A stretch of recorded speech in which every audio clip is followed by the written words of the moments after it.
want to die right now? Yeah. Ay, come on. Bienvenidos a Puro Pinche Deportes. Yo soy tu jefe, José Luis Casas Zamora Laura Guía Perales Casas Jr. Y hoy vamos a hablar de deportes con Jaime, Marquitos y Alejandro. How y'all doing today? What's good? Have you seen the guy from ESPN that's like Monday Night Football? Have you seen that guy? No. That's what he sounded like. That's what he sounded like. He comes out of ESPN Deportes. I want to say that. That's what he said. Monday Night Football. Well, this is Tuesday Night Puro Pinche Sports. Nice. We're here. We made it. We're here, fellas, and we are Yes, talking sir. some sports. We've been talking about life, which is why we're late, people. And plus, I was having internet issues. I'm hoping that's gone now, but we'll see.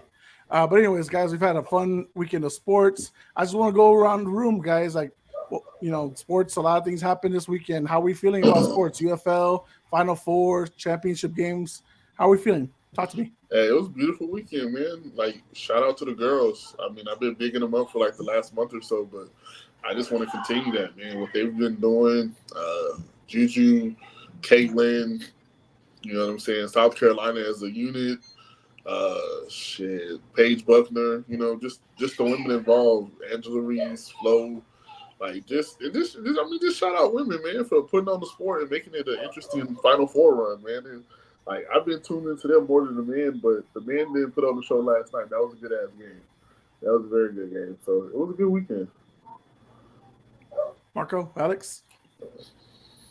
I miss football every day, but it's absolutely great. I mean, the sports I've been watching, the basketball, trying to get into it. We're getting closer to the NBA playoffs. Kind of watching how things are going to turn out. It's pretty exciting. The women's basketball has been exciting. Both Final Fours were pretty fun to watch. So, yeah, it's been good. How about you, Alex? Just pretty cool to see UConn go back to back. Last time a team like that did that was the Florida Gators with Joakim Noah and Al Horford and all them. Hey, you called pretty it, cool. right? Yeah, I was like, that'd be pretty cool to see them do a three-peat. I think the last time the three-peat was, I want to say it was Duke. I think it was Duke. I'm not too sure, but yeah, it'd be pretty cool to come back next year and to do it again. I mean, they're well coached. They're a team that if you let them get into their defense, they will pickpocket you, and they do a good job of limiting you to one shot. You know, so it was a good Final Four. And then the girls side is South Carolina Alex, comes back. The last one was in 1960. Was it Duke? No, it was UCLA. Was it UCLA? Yeah. Well, that'd be crazy to do it again. That's crazy, bro. With all this transfer shit going on too, it will be real hard to do. Yeah, but I mean, it's crazy. That's what they said about the back-to-back. Crazy, yeah, it's crazy to do a back-to-back now with all this stuff. With all they were able to keep. And that's the thing is that they were able to keep their team a good amount of it too. And I think that helped. Then the other side of the sports. I mean, I don't know. You guys don't really watch baseball. I don't know that, but the Cubs What lost. You mean, bro? 8 point. What do you mean? What do you mean? As far as like, what do you want to talk about? We'll talk about it. Well, the Cubs fucking lost the 8-point lead. Don't be saying I don't watch baseball, dog. I watch baseball all the time because it's on at work all the time, and I gotta watch all the games. So I watch not because you want to. But I'm a huge. I watch Ranger. I watch pretty much. I try to watch a good amount of the Rangers games, like at least probably like 70% of them. Did you see that we fucking gave up an 8-point lead in the 6th inning? I saw that. Fucking loser. That was terrible. It's giving us flashbacks from fucking the end of the year last year. We need to get the bullpen going because it's because you were jinxing it, bro. You kept texting us. Oh my god, we got the greatest Japanese baseball player right now. We did. We did. I don't know about all that, but But we just beat the Dodgers, and Dodgers are supposed a to lot we a beat lot them of in a people are 3-game series. a lot of people are getting hurt too. Tommy Johns, a lot of Tommy Yeah, Johns happening. That shit It's crazy, sucks, man. bro. Yeah, it sucks. A lot of good pitchers. And A they're lot of good trying pitchers. to do everything they can to like eliminate it, bro. But like these guys be I think it's a natural injury of the sport. Like I think there's a certain Yeah. point like you can't get rid of that. Like it's just gonna happen. It's like ACLs. It don't Yeah. really matter what you do. Like there's always gonna be a couple of ACL injuries. Like it's just that's the way your body is. You look at how some of these football players just celebrate and then pop. Like you know what I mean? Like that's crazy. That's a good comparison too, Marco, because a lot of these starting pitchers that are stars are going down early, just like in football, like the QBs. Kirk Cousins goes down, and one side Justin Seal goes down. And the thing I don't like is like that's why college has so many pitchers. Like if you know, like I don't know if you watch college baseball, Alex, but you know college teams have a shitload of pitchers. Like they got like 20 on their fucking roster. Like it's crazy. But in the pros, hopefully it doesn't go to that where they're allowed to have more and more pitchers because I think that eliminates from like the competitiveness of the game in a way. Like you just shouldn't be allowed to have that many pitchers. So hopefully they don't go that direction because people are It's getting already hurt. a big ass roster as it is. Yeah, but like college, bro, you can have so many pitchers, dude. It's crazy. Yeah. Well, guys, I mean, we're going to talk about more about that in just a little bit, but I wanted to kick off the night with something that happened last week or something that happened early on. And it was literally like the day after we got off the pod. Stefon Diggs gets a trade and is no longer with the Buffalo Bills. His fighting with Josh Allen is over, and he is now in Houston, Texas. The number one weapon. The number one weapon for CJ Stroud. I just want to get y'all's overall feeling. You know what? Let's just start with Marco. He's already hyped up about it. How are we feeling about the Diggs trade to from the Buffalo to Houston? I always said this was gonna happen. I know y'all remember. I would always say something's not right, something's gonna happen, and look at what happened. They did not have a good relationship. They tried faking it. He did not have a good relationship with Sean McDermott. It was pretty obvious, and he fucking left. Good for him. Now, you're going with arguably a more talented quarterback that I think CJ Stroud is a more talented quarterback than Josh Allen. And I feel like, and I'm gonna tell you why. Why, because Marco, CJ Stroud got that he got that it factor, bro. Josh Allen don't. So I've always said though Stefon Diggs has always been kind of a diva also. Like he's very like an emotional player and he doesn't know how to control his emotions. So hopefully him in Houston. I think D'Amico being the coach and the way his coaching style is gonna help like tame that relationship and it should be good. But you have also other talented receivers on that Houston team that he's just gonna have to learn that. Yes, he's gonna be the number one, but he's gonna have to learn to, that they're gonna do what's best for the team. And hopefully he could just keep, be a little bit more emotionally stable, stop being a crybaby. And they could probably, the team they've assembled there in Houston, bro, that shit's scary. That is scary team, bro. That's a scary team right there. So I'm excited. I'm excited for Houston to go against them. They go to Arrowhead, which I'm going to a game this year, and it might just be that game. So it's gonna be awesome. So yeah, that's what I feel about it.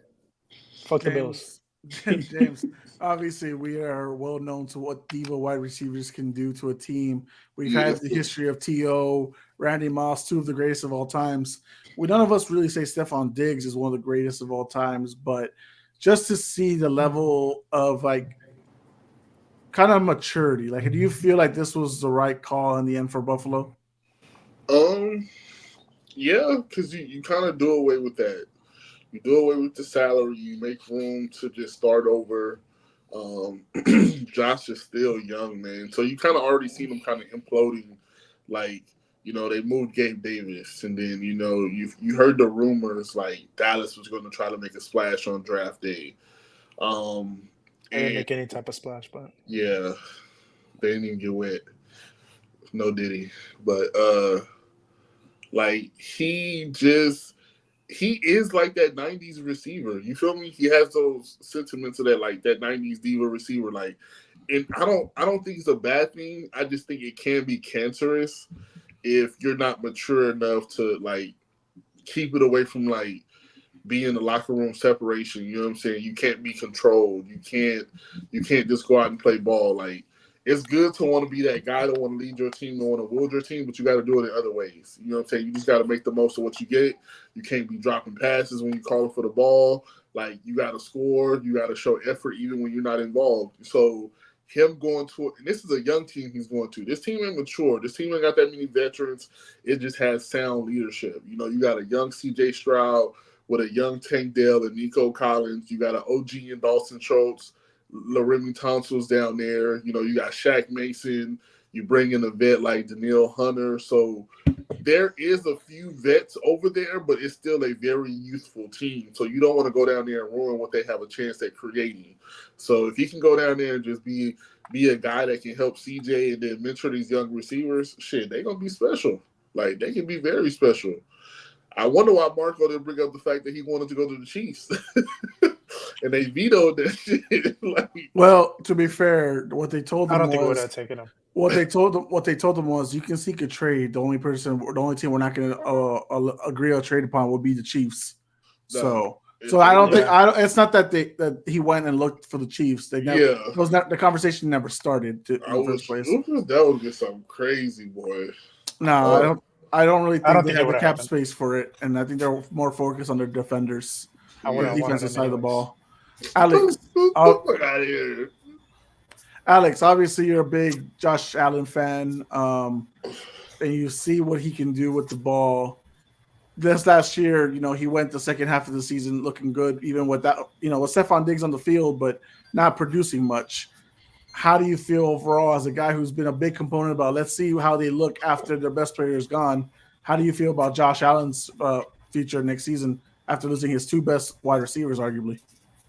Well, you got to remember too. Before he gets any kind of receiver, he did go to the playoffs and he played against Deshaun Watson and the Texans, and he had a few mistakes in that game. He was really young, so do I think Josh Allen can do it? Yeah, I still think so.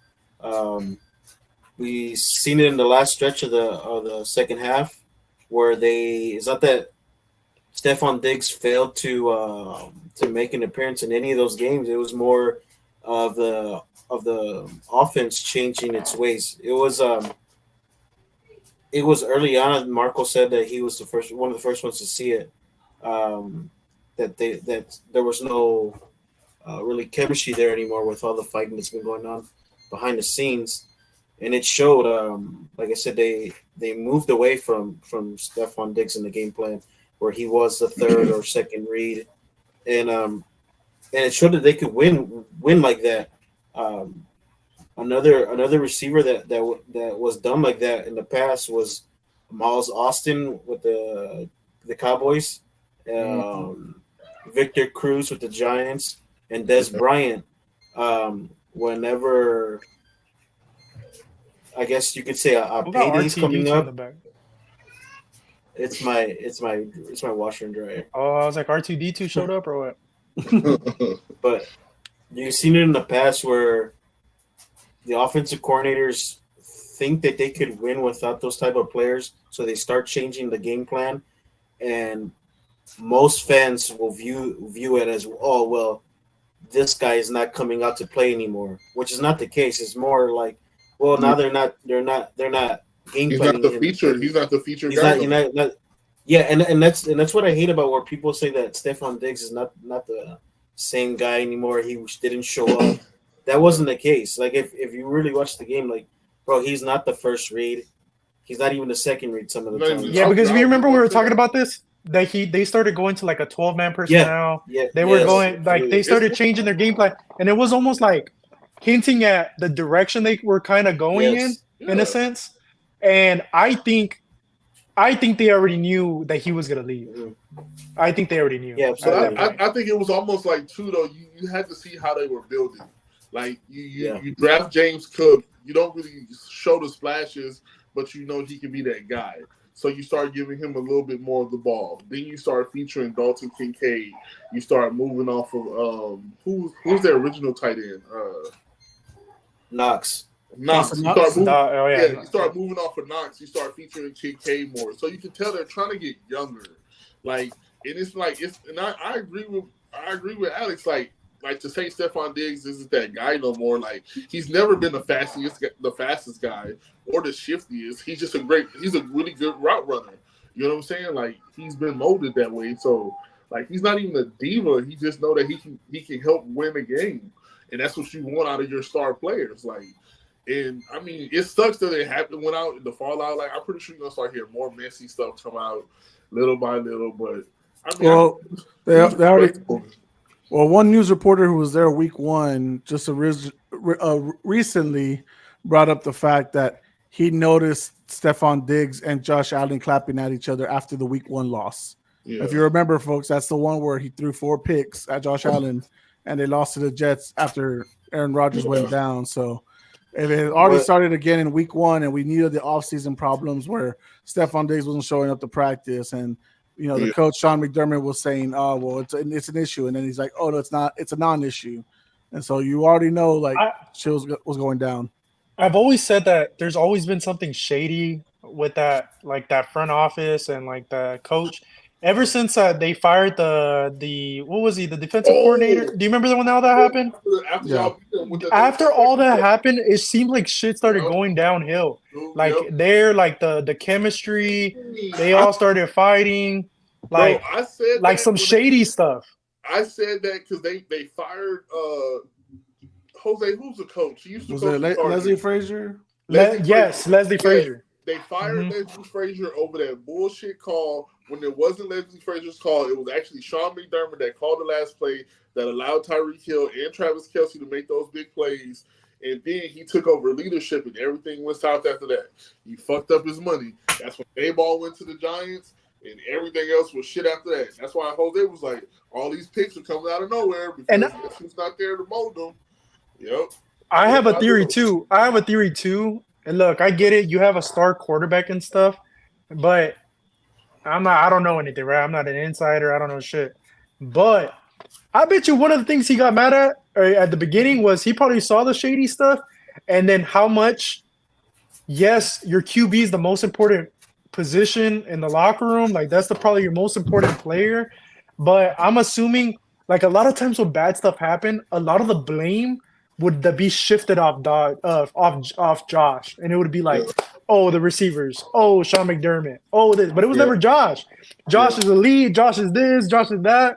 And after a while, if you see the way they treat a person, like treat that quarterback, and maybe even the coaches treat them differently than what they treat the other players, I almost am certain that there is some type of behavior there. There was some type of stuff, shady stuff that shifted. What I will say is, like, going back to what Alex was saying, the reflection of the plays being called is reflecting what's the reaction in the locker room, right? So for anybody who's been in a locker room of any kind, whatever, if the coach starts focusing attention on you, like if it's football, baseball, soccer, basketball, if the coach stops, like if you were a prime focus before and he starts shifting away from you, then it's a you problem more than anything. So I'm not gonna say though that you're not wrong, Marco and James, that there's shit been going on, right? With Sean McDermott, there was allegations about him last year that got rampant, and then obviously the Leslie Frazier stuff,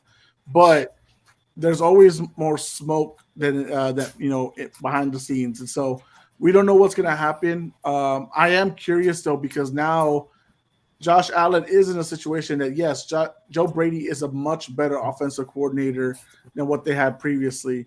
I'm forgetting the guy's name, but because they went on a winning streak and they looked really well, right? And at the end, it wasn't just Josh and them that lost. It was the missed kick by Tyler Bass that really put the nail on the coffin for the Bills.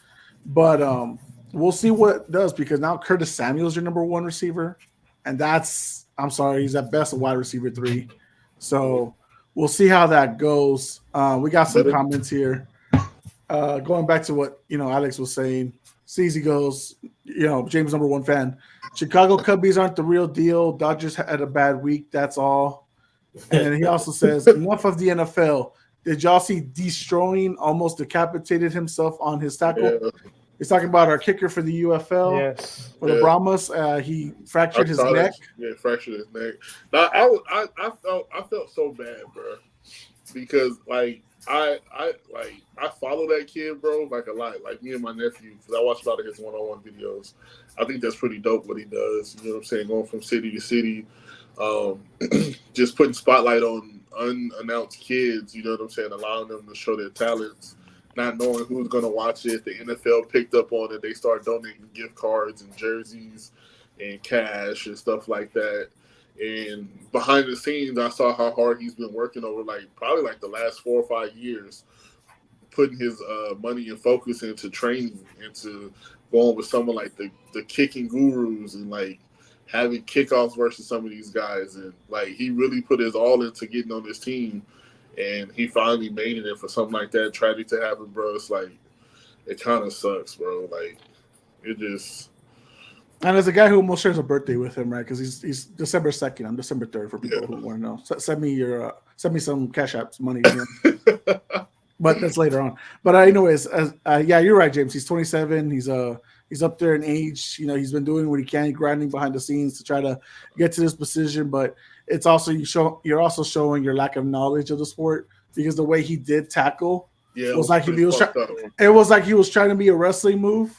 Yeah, you know, that's exactly what I was gonna bring up. He was trying to do a spear from WrestleMania, and boy, you don't tuck your head and put your whole head into the man's sternum. You tackle him with your shoulder or something else. You don't do that to your neck. So yeah, you gotta lead with your shoulder. You gotta lead with your shoulder, boy. Yeah, you can't face mask across the chest. That's the first thing I saw whenever I saw that video. I was like, bro, he did it to himself. Yeah, but it sucks. He's a good dude. He really is a good dude. Man. He was showing out. This was the first 2 weeks. He was showing out. He was doing his shit. What James brought up. Like he gives so much back to the community and everything. But like it just sucks the way he. Like I also got to talk about it like as a looking at it as a football fan, and like also like bro, you can't tackle like that really. Like if you're gonna show out, if you're gonna be out saying that like you could have been, because obviously going back to his college days, they pretty much gave him a ultimatum. Like, what are you gonna do? Like either football or YouTube, which sucks now, because now that if he would have been in college right now, you know, he could have had sponsorship and still played football. Yep. It just sucks, man. Just ahead of his time. He just ahead of his time, man. It's like you think about that shit. Like you think about like, what if social media was out? People always say, what if social media was out when Iverson was like the guy? Or what if social media was here when Jordan was a guy? Or like when Larry Bird and Magic were those guys? Like if they had social media, like you hear I hear all the stories about like Larry Bird in Indiana, how he used to just like drive through the neighborhood, pull up on kids and hoop. Like, bro, if I get to shoot, like, you know, I'm a LeBron fan. What if I'm moving to LeBron pull up, bro? Like, well, let's see how it goes. I mean, you know, like I said, the dude's 27, and you know, it's supposed to be a 5 to 6 week recovery. So, you know, the UFL is not that long. It's like it's not that long, bro. Yeah. So they should how make many it. games They got 6 left, I think. I gotta look at the schedule, but I think about 6 left. Yeah, but he might be done, bro. That might be it, dog. Like, I mean, it depends on how he recovers, right? Everyone's different. So if it's just a fracture and it's not a clean break, thank goodness, right? Like, so it's, you know, it's hopefully it's something that he can come back from, but we'll see how it goes. I mean, Donald, prayers up, brother. That's his real name, Donald. We send prayers out for you, man. And get healthy and come back and wear that black and gold, kid. So you're repping the Browns well, 2-0. So, all right, so let's go back to the Final Four championship matchups. Obviously, we saw Iowa lose to South Carolina, 75-87. Coach D, Don Staley, once again a champion. Louis Staley, 2-time champions in the last 3 years, avenging their loss from last year to Iowa. So now they're here. They're up at the mountaintop. James, Coach Don Staley has an opportunity to actually go to the NBA because she will be interviewing for the Charlotte Hornets position. Now, we can talk about that a little bit, but overall, how are you feeling about South Carolina's performance this past weekend? You know her record? Like 1,000 to 2? She's won 109 games and only lost 3. Yeah. That's crazy. Like, That's legit bro, insane. she in a nutshell, there's so many great coaches, bro. You got. I don't even want to go name them because I don't want to miss nobody. But like, Yeah, I don't want you to name them either. just for the, just for like the female side of it, just to be on like the female side of it, bro. Like what she's done today, like to the sport, what she's done to South Carolina, and just young women in general, bro. Like she's a great coach, bro. Like I would love for her to get that job with the Charlotte Hornets, but Be awesome. is it worth it? Is it worth the headache and the stress? Are the men gonna really listen? You know what I'm saying? You kind of hope like she could do something like that. It would be phenomenal. But I would love for her to stay on the women's side of sports, bro. So like, James, just to clarify what you just said, that's actually her record the last 3 years. Yeah, the 3 years, yeah. Yeah, her overall record is 612 to 186. Still greatness, bro. Yeah, Crazy. like that 76% wins. That's crazy. And I mean, like I said, I would love for her to stay, man, just because of what she's doing. Like these young kids, like she's getting the right ones. They're coachable. They team players. There's like not a selfish intent on her roster. You see that, like, and I'm not taking nothing away from Iowa. Not saying they did anything because Caitlin Clark is a beast. Like I echo the same thing that she said. Like Caitlin Clark is big for the game. She's wanted to go to the game already at a young age. She gives me that Maya Moore feeling, where like she's just even greater. I think she's just a thoroughbred hooper, bro. Like I just want to see it. I just want to see it take off on the next level. That's what I can't wait to see. But just to keep it short and sweet, but like. Bro, like she's incredible, bro. I love what they're doing right now. I love what women's basketball is being doing right now. So, big ups. Marco, I just want to get your thoughts, man. Overall, at the end, Iowa's central focus was Caitlin Clark, right? That was their game plan, A, B, C, D. And they did her best to keep it up, but the rest of the team just couldn't handle it. Overall, what does this show?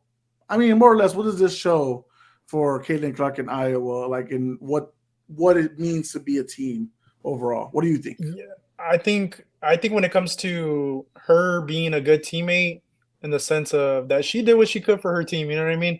At the end of the day, you need talent around you too. Like any team that's gonna win, you need talent across the board. Like you can't just have this one person. Like that's why it's a team sport, you know? Yeah. And I think no matter what happened, like even them losing and I watched the game, I think Caitlin transcends sports. I think I've never seen so many people wanting to watch a women's basketball game. Respect to the women, but the eyes she has brought to the game, the little girls that right now are playing sports, like having someone to look up to and it'd be like, damn, this girl is amazing. Like, I want to be that, It's pretty awesome what she's doing for the sport. So even though they lost, I don't think it affects her greatness. I think she's the greatest college women's basketball player ever, and she might have the chance to become one of the greatest or the greatest women's basketball player that's ever been seen. She's about to get WNBA players paid a little bit more. That's what's going to happen next year. So what she's doing to the game is crazy. She's the greatest women's shooter I've ever seen in my life. Probably one of the greatest shooters I've ever seen in my life, period. Men's and women's. So it's going to be awesome this year. Before you go to Alex, I really hope this happens, and I hope the NBA was paying attention because the Sabrina versus Steph was crazy. Now I need the Sabrina and Caitlin versus Steph. Oh yeah, they're saying they're going to do that next All-Star. No, I need that, bro. I need that shootout right there. Unless y'all think somebody else should pair up with Steph.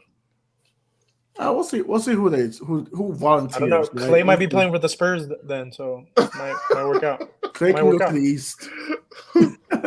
Clay can go to the East. Yeah, we don't need. I need a spot-up shooter, bro. It's all right. We do need a spot-up shooter, but I don't want some old guy who can barely walk anymore, bro. I mean, poor guy, bro. He's taking a tank, right? That's crazy. Corey Matthews could score Topanga, but he no longer has the ability to score. So it is what it is. You're right. Never mind. Alex, overall feelings, man. Caitlin Clark came up short. Her bench went 0-3. They really took no shots in that game. But out here in South Carolina, played like a team, and they fucking just did their thing. Yeah, it was hard for Caitlin to get into a rhythm. They're running her off screens. she would set screens so that she could do like a little split screen action. But even then, all eyes were on her. She did what she could. I mean, it was still a pretty close game up until I think the 3-4 minute mark. You're still thinking that they had a chance to come back with Caitlin on, but yeah, she really changed the way people see college girls hoops because a few years back it was just UConn, right? Like they were the ones winning the titles. They were the ones always at the Back to back the to championship. Yeah, so um, Now it's the men. I'm not saying yeah. True. So like it's weird now that I guess you wouldn't say weird, but I guess it's pretty cool to see that more eyes are now more in the girls game than the guys, and Caitlin Clark is one of the big reasons. And then I'm not gonna say that like South Carolina wasn't also the big reason too because they pretty much knocked out since Don got there. Pretty much knocked out UConn from the pedestal of being Yep. one of the greats. So it's pretty cool. I was hoping that some of these girls were gonna stay, but looks like they're all gonna go to the WNBA route. Yeah. Get out, bro. You know, They calling, bro. The league is calling. And The shout out draft to shout out to Nalissa Smith. She went to high school. I mean, she plays for the Indiana Fever. She's a Nice. fucking beast, bro. She's a beast. She'd be dropping double doubles, fucking putting up 30 points with the Indiana Fever. She's a beast, bro. well, the Now watch WNBA, out for her. the WNBA draft is happening next week, and we already know who's going number one. And we already and the Las Vegas Aces, the back-to-back champions, they're moving their game from their original arena to the T-Mobile Arena, so that way they can play Caitlin Clark in a bigger stage. And who knows, man? We'll see. Maybe one day, because we saw with the Iowa preseason game, right? They had it in their football stadium. Yeah, Maybe one day with Caitlin Clark's popularity and the rise of like women's like viewership, the eyes on women, maybe we could actually see like how the Spurs had the Alamo Dome game here I in San hated that Antonio shit. last year. Hated that Yes, shit. but it's not for you; it's for the city. If we can have that somewhere, Hated that shit. like at Lucas Oil Field, Lucas Oil Stadium, like for example, right, Indiana, like something like that, it could be fucking huge and amazing and big for the sport because they need something to pop off. Obviously, we've had like Team USA soccer women like dominate, and they think they deserve more money and stuff, but they're still not bringing the eyes to the television screens or to streaming services, like correlate that pay scale and all that stuff.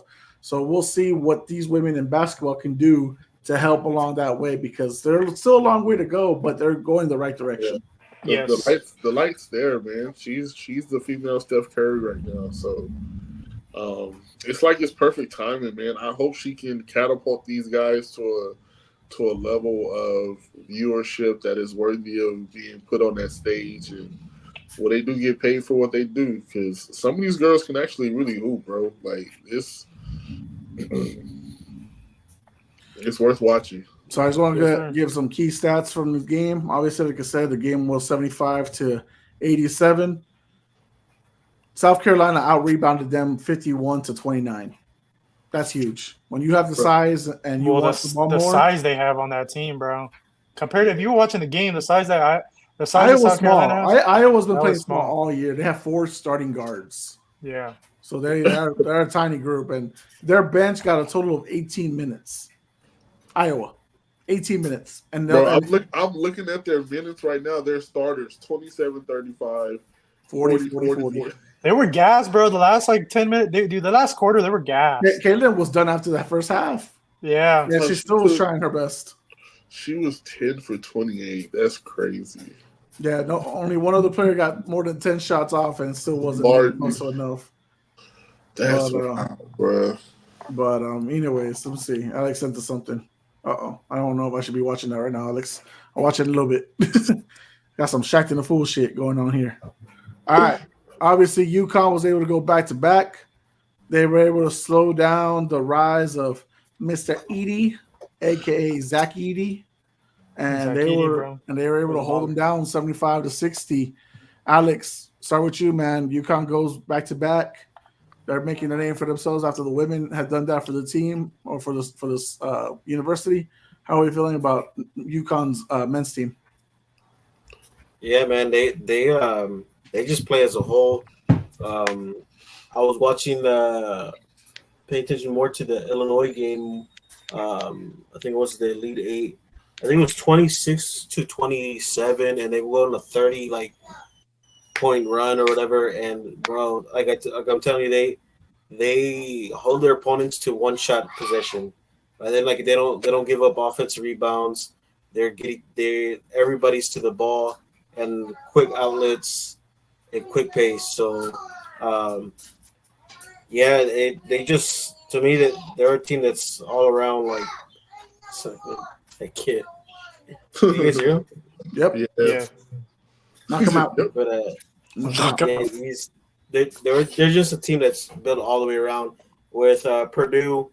Yeah, Zach Edey's just to me was just a big defensive presence, but they had hats on them the whole game. You saw whenever their big guy would go out, Purdue would try to capitalize, but right away they'll put in their main guy at center and hold on. I think Purdue was too one dimensional, and they were like that all year. They were getting away with a lot of stuff with Zach Edey because their main game plan was always, let's throw it down low to Edey. You don't have the shot, kick it out for a three. That's their game. Yeah, that was the game. That was the game. And I think UConn's very multidimensional. I think they can get out fast on the break. They can play inside if they need to with their center. I mean, they're very fluid. Got a lot of different dynamics on their team.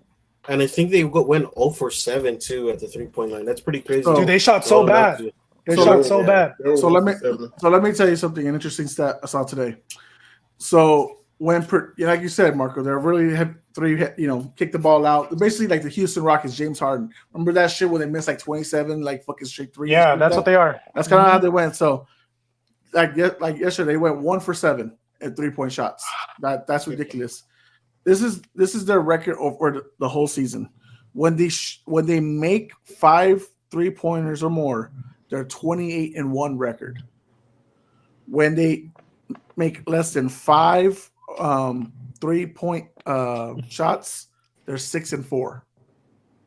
So if you're not producing those 3-point shots, you ain't winning the game. Winning by the 3. And basically, what UConn was doing, for those who don't and watch it, that closely or whatever, they were just allowing them to come inside the paint and go ahead. If you're gonna take those shots, cool. We'll defend you the best we can there, but we're not letting you shoot those threes. The fact that they only got 7, basically running them off. Yeah, if you basically only got 7 shots off, that means your game plan was out the window because your biggest strength was taken away real quick. But what I think was more of a mirror image of the women's basketball game. If you really think about it, it was a mirror image. You had one star player dominate and carry and catapult their team all season in Edey, and then you had a more sound defensive team that can match the firepower in height and size, allow you to be like, okay, yeah, he can score, but nobody else is going to beat us. Yep. Like, we're going to let you play one-on-one basketball, but y'all are not going to kill us from the 3-point line. Y'all are not going to beat us in transition. Y'all are not going to out-rebound us. And that's the sense of, that's what I tell people, and I think Kobe said it with T-Mac one time, he called it. He was like, he said, Russell Westbrook and James Harden will never win the title because they play too much one-on-one basketball. And when you get to the playoffs, the game is slowed down and possessions matter. So when you're holding the ball, everybody can key in on you, and it's easier to stop you than it is to stop a team. So when you look at how they were performing, i.e. Caitlin Clark and Edey, it's easy to stop, bro. It's like, yeah, go ahead and get your shots off. You can shoot, but everybody else is going to be cold, so we're going to win like that. And you just make sure you capitalize on that and go from there. But, it was hell of a season for that kid, man. All these kids, these kids are going to be studs, man. That dude's going to go and be something the NBA needs because there's a lack of big man for real. So, And we're seeing what the big man game is turning into right now. So a lot of agile big man. So we'll see how it goes. A lot of people really don't know how they feel about Zach Edey going into the NBA. They don't know really where he's gonna fit. So we'll see how it goes. A great coach will be able to bring out the best out of him. And let's get it popping. Okay, you can't be that biased, James. You can't. You're gonna upset Alex.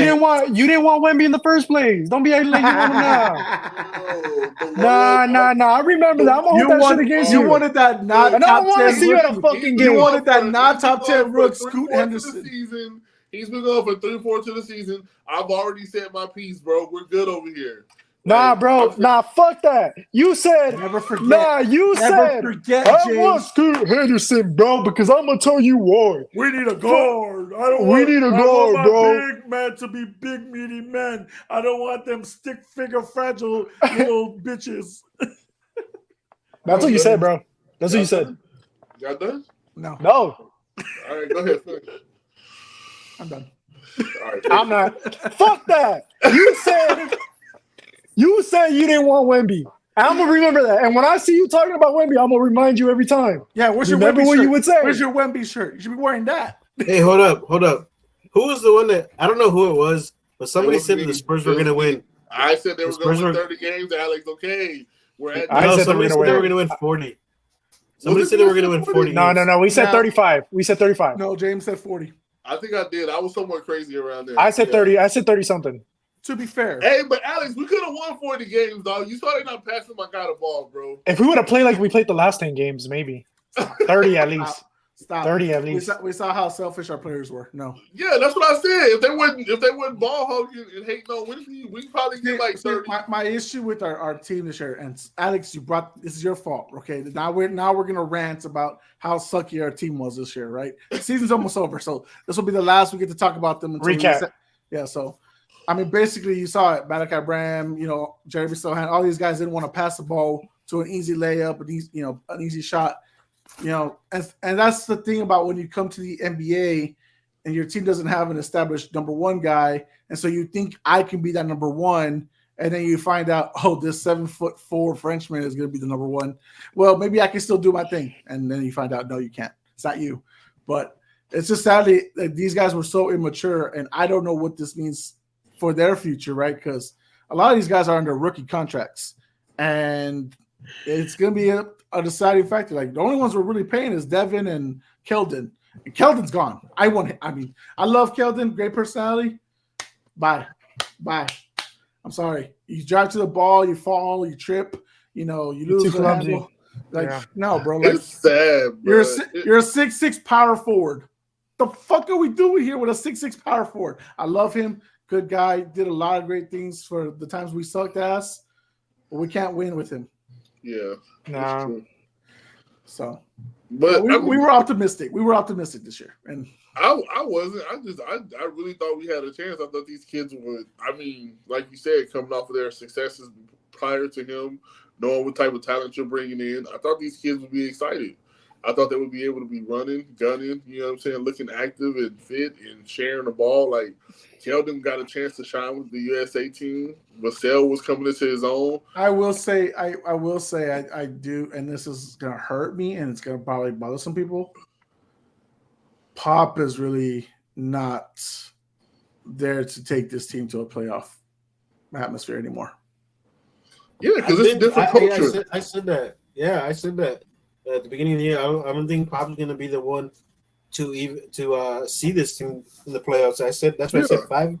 5 years would even though that's a lot, but 5 years where you get to see the Spurs succeed again. You're not ready to let him go? I'm not ready to say that. No, because I think he's restarting a new project. I think it's too early to be like, I don't think Pop's the guy, because it could be 5 years from now, and this team is up and running, bro. Look. Why do you think though? Like, what are your reasons? So rotation is bad sometimes. Sometimes he wasn't getting the guys real fit together. Trying to force Jeremy Sohan to be a point guard for half the season was a ridiculous thing to do. I get it. You're trying to get him to mature and try to make him feel like he still can be like one of the lead roles in this bitch. But the truth is, this is Wemby's team. Mm-hmm. Like Trey Jones is your best point guard. We should have had him from the get-go. Like his best minutes, or the best time that we had, the best plus minus is when we had Trey Jones and Wemby on the court together. And you've seen that since they put in Trey Jones on the court more, that it's a better option. Now, sad to say, our bench is also weak as fuck. Zach Collins is not panning out. It's so bad. It's so bad. I know that bench is so bad. I know we just extended him too, so it's like, ugh. Yeah, he's done, but he's washed, bro. We traded Doug McDermott, which is our best 3-point shooter. We got no shooters right now. We got nobody that can get a bucket. Devin Vassell could only do so much. Keldon Johnson is not that guy no more. Jeremy Sohan he doesn't know to embrace that Dennis Rodman style that he is best known for. Like, you're a defender rebounder. Be that guy. Be the guy that goes 0-20. But rebounds. Can I say this though? Like, I don't put all this on Pop. I think we kind of the Spurs have adapted to this mentality, bro. Like, we build up cultures and then we allow guys to like venture off. So, like, all of the greatness that we had when we did have the Tonys, the Manus, those role players, like guys like Tim Duncan, and when we had dudes like Simmons come out of nowhere and make a name for himself. We had guys like George Hill come out of nowhere and make a name for himself. Kawhi, etc. Like, when they was on this team, bro, we were loaded from like the nigga that was just taking stats all. We had a deep bench all time. All the time we had a deep bench. Not only was like our team players good, but our coaching staff matched that type of thing. Like, the culture was already there. I don't even know who's on our coaching staff. Like, that's how much. I don't know, not nobody on this coaching staff, bro. So like, I'm not gonna complain about the coaching staff, because at the end that's that's a Pop thing, because that's a Pop thing too. That's going back to Pop. You are the one that's bringing these guys in. So are we not? Wait, first of all, we can't just go and like berate these guys, because we've seen what Pop's coaching tree is, right? It's like he's the greatest coach. He's the greatest NBA coach of all time, and a bunch of those guys. He's the greatest NBA coach of all time. They're either one of the play-in teams or the playoff team, or they were close to it and they just got eliminated like Ime Udoka did. So I'm not worried about Pop's coaching tree. What I'm worried is that. And this is one of the things that Alex likes to bring up a lot. When Tim Duncan came in and took over, we had a born leadership in that locker room with David Robinson and Sean Elliott. So when they realized Tim Duncan's their new number one, they embraced it. They were humble enough. They submitted. Yeah. But I'm telling you, going back to what I said, they submitted. They got on their knees. Already addressed the fact that these guys do not understand that this is that's what I'm saying. And it's exactly That's exactly what I'm saying. 5 years from now, that's one surface level of the problem. You have to continue to grade. You got to get some veterans. We've talked about this before. We got to get some veterans in. We got to get a true point guard, a good point guard. Like, I'm talking about a good point guard to match up with Wemby. I'm telling you, the trade we can't waste the talent. The trade that would have had us ready if we would have got Steven Adams before he went to Memphis. Or I think, did he go to New Orleans? No. I think it was before he went to New Orleans when they traded him from OKC. That would have been the perfect thing for him, bro. No, because he would have asked out, just like Cameron Payne did. Like we got to learn from like what OKC is doing right now. Like, you know how they bringing up their young players, like doing that. Like, we kind of needed this year to happen, so that Pop and Brian Wright, the GM, can realize, like, all right, we know who's the mature guys, who is gonna like follow suit. Like Devin Vassell, perfect. He's a perfect teammate. He doesn't complain. He doesn't bitch and moan. He just wants the ball. He does. And he got paid already. He got paid good money. And he knows he knows after this year, like, oh yeah, it's Wemby's team. Like, it is what it is. Like, but we don't know that if Jeremy Sohan has matured enough, like in the second half, you know, like he's like a kid. He's like a kid. He is a kid. That's the thing. He is a kid. It's like, it reminds me of like DeJounte. Like DeJounte seemed like a kid, like a kid. And I just think that we need that veteran leadership. No more. But we've talked about this before, guys, too. Like, these AAU kids kind of like are a different mindset from the guys who came from the grind. Basketball society, bro. I can't stand it. These guys are so used to being the number ones on their little, fish pond team, that when they finally make it to the big leagues, they think they could be that guy, and then they're humbled. and then they're out. So this offseason should be fun. I'm looking forward to it. But at the same time, too, I'm not worried Get rid of everybody. I'm not worried about Pop's coaching staff. I'm worried about Pop.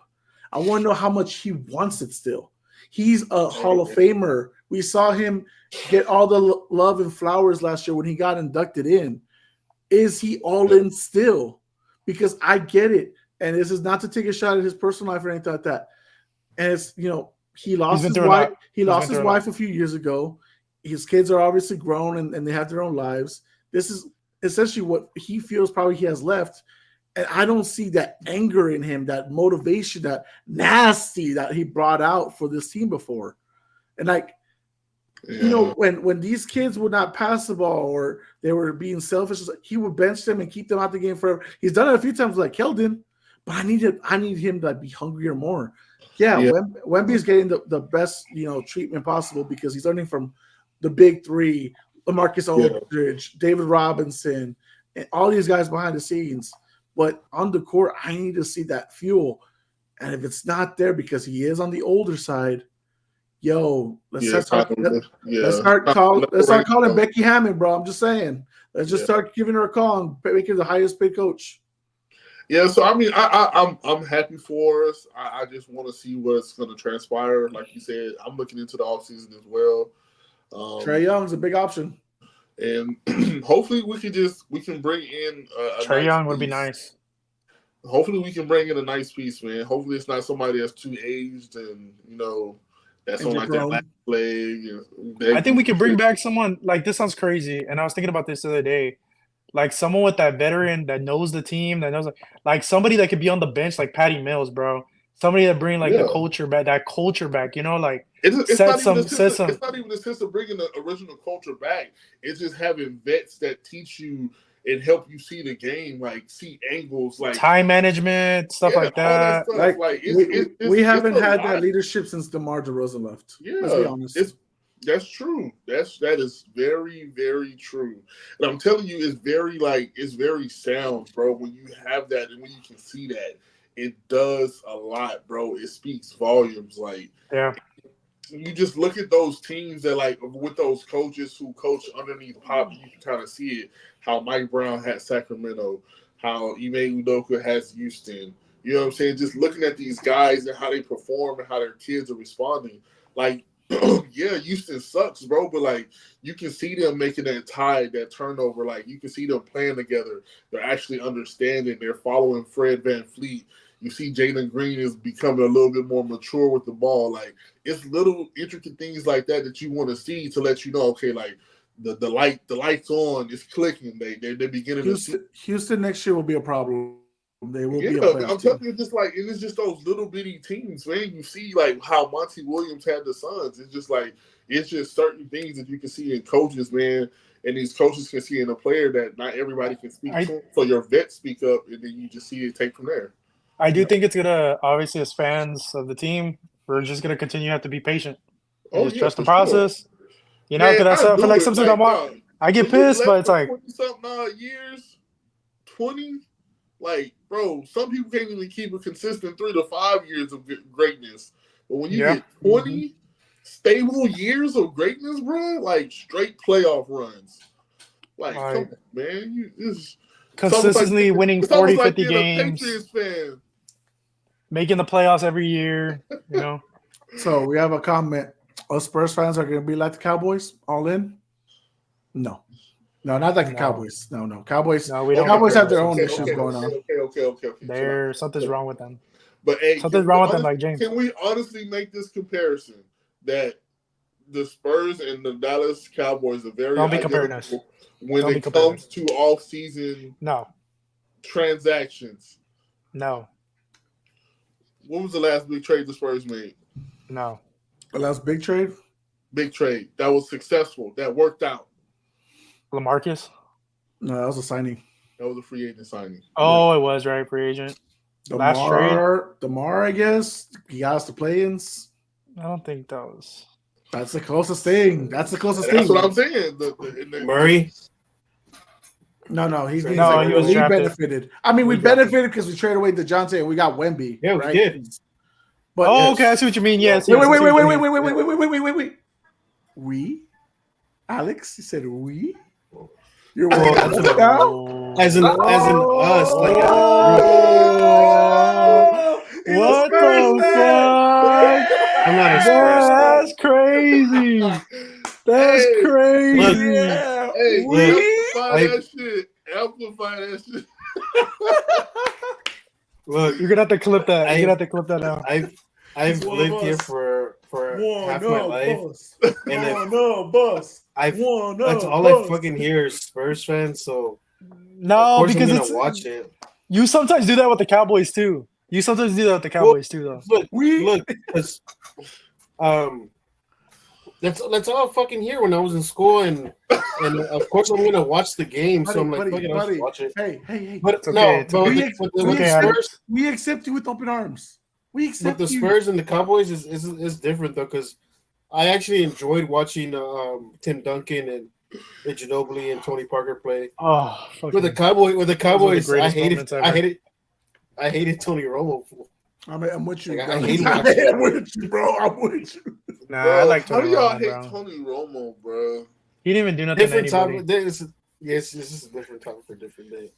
Yo. Yeah, we're gonna get into it. He Sidetrack. said, ladies and gentlemen, we got him. There It's goes like the Stevie. meme that says the FBI. We got him. Yeah, we got him, bro. All right. This comment from CZ's leading into the next topic. Bronny to Spurs with LeBronzo. Sheesh. So obviously, everyone heard the news last week. Bronny has declared for the NBA draft, while at the same time keeping his eligibility in college available. He is entering the transfer portal, so he is looking to leave USC. But at the same time, he's feeling the ground about the NBA draft. James, you are the LeBron sexual of the group. You're the number one fan, while Marco's number two. How are you feeling about? You know who the fuck you are. You know, how are you feeling about Bronny's situation moving forward? If you say something dumb, I swear. Who? You're gonna say he's ready for the NBA. You're gonna say that. I already know what you're gonna say. No. Actually, you're wrong as fuck. Actually, because he's not. You can't average 4 points and then tell me you're going to enter the draft. Thank you. I appreciate that. So, I appreciate that. To be honest, right? He had a great high school run. They had a loaded roster, whatever. Sierra Canyon, one of the top 5 teams in California, whatever. Cool. But he played alongside of some other great players. Then he had the heart issue, you know what I'm saying, when he collapsed on the court. He didn't have a full season of OTAs and like the little training that you do in college. That shit is very important. I don't know if anybody went to college, you play sports, whatever. Summertime workouts are the most important workouts. That's where you build camaraderie. That's where you learn your teammates. That's where you get your conditioning. Your legs are underneath you. You're ready to go for the season. That way, when you're playing in the game, that shit is like practice. Like, practice should be harder than the game. All athletes should know that. So, for me, I don't think he got a full season underneath him. One, USC really wasn't that good.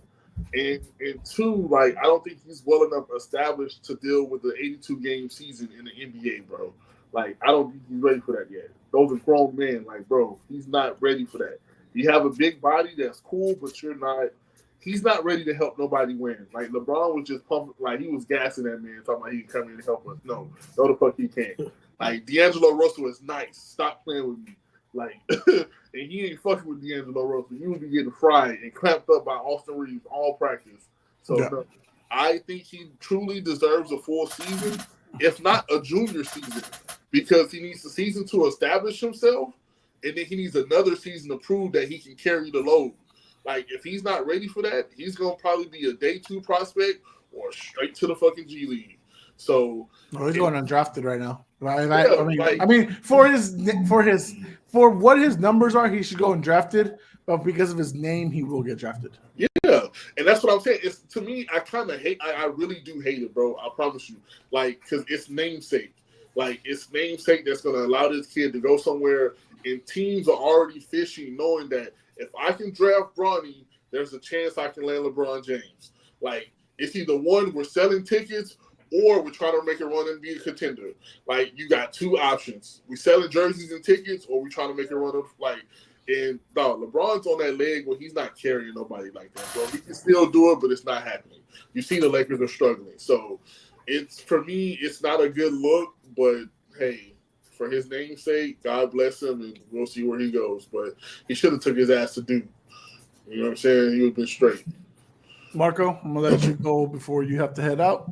I think the whole Bronny thing is like, I think it's all a name thing, just because, or like not name, but like, you know what I mean? Like that's LeBron's son, but he hasn't proved to be. He had like I agree with everything that James is saying. He hasn't proved to be anyone yet.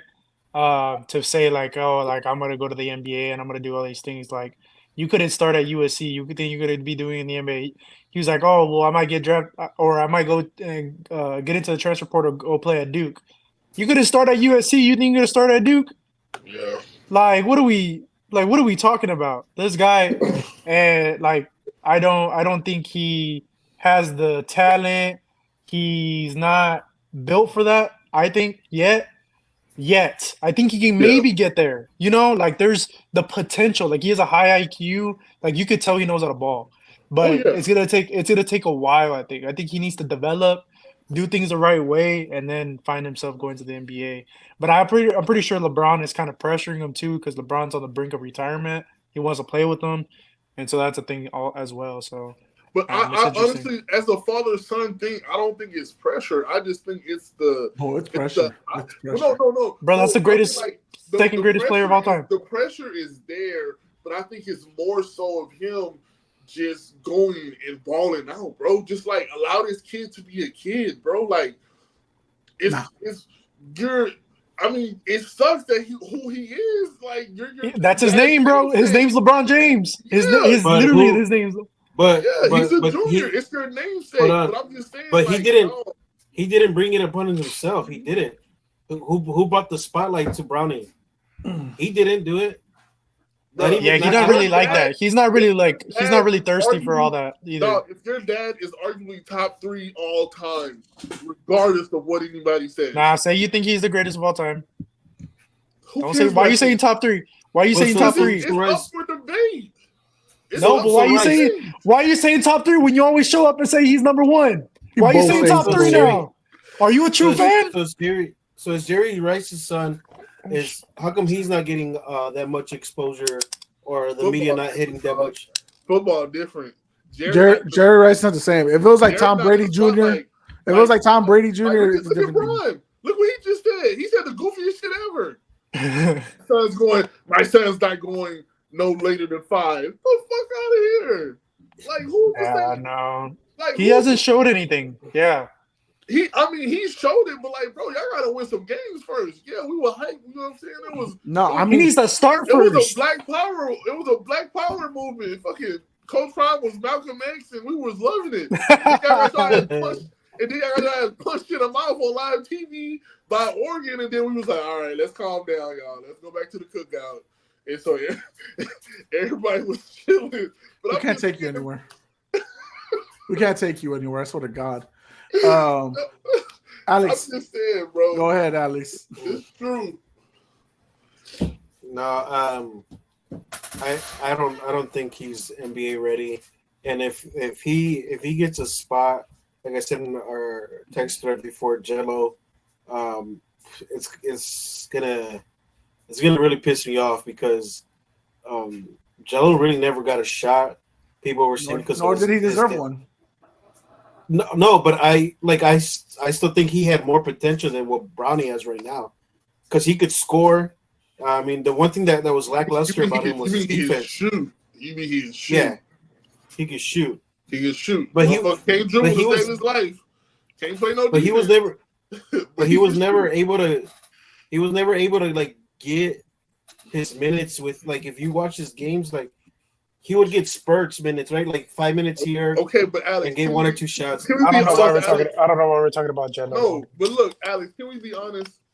Compared to the other 2 kids, he not fucking with them, bro. He don't know team ball, bro. It's about him. That's why. That's why he could even make it to G League. That's why he's in the Canadian League. Bro, So my thing is, look, it's I crazy. like Carey B playing in the Mexican he league. is a great. If he would just be a great spot up shooter, Shut he shooter, would have been to the league. Dog, JJ Redick made it to the league and he don't even dribble. And Brother, he can't that's play. crazy. Mac McClung is the G League MVP. That tells you everything.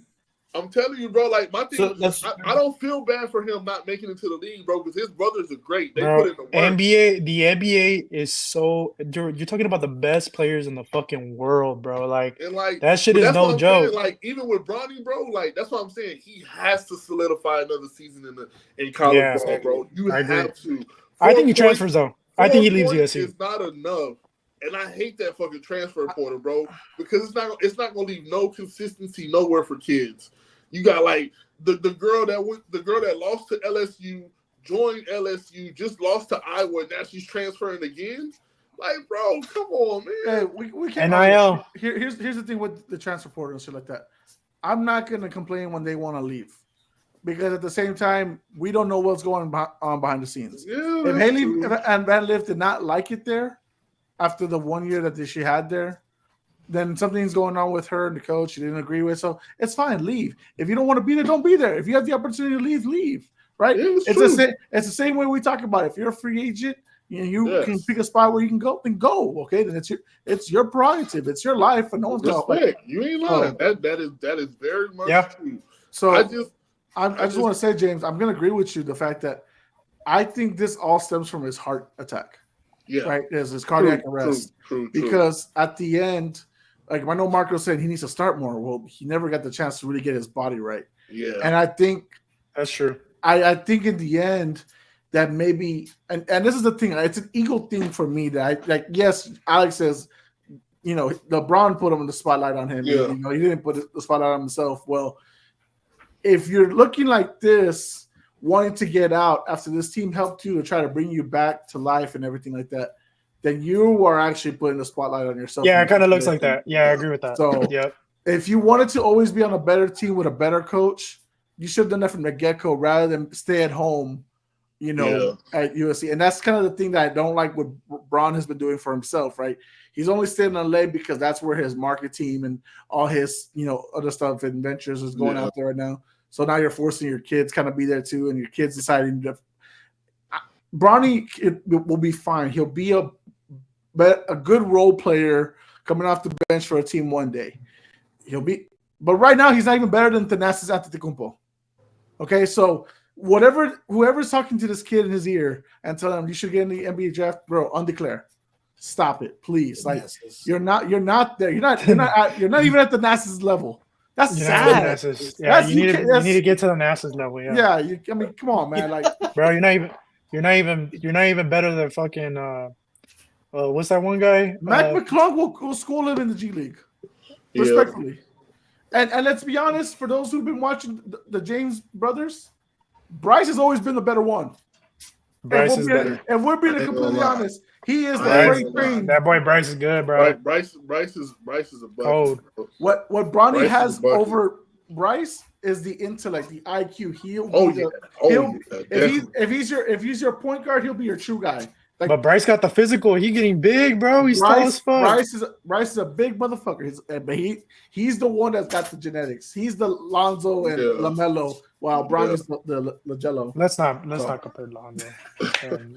I like Lonzo though. I like Lonzo's game. So I'm hoping Bronny settles down.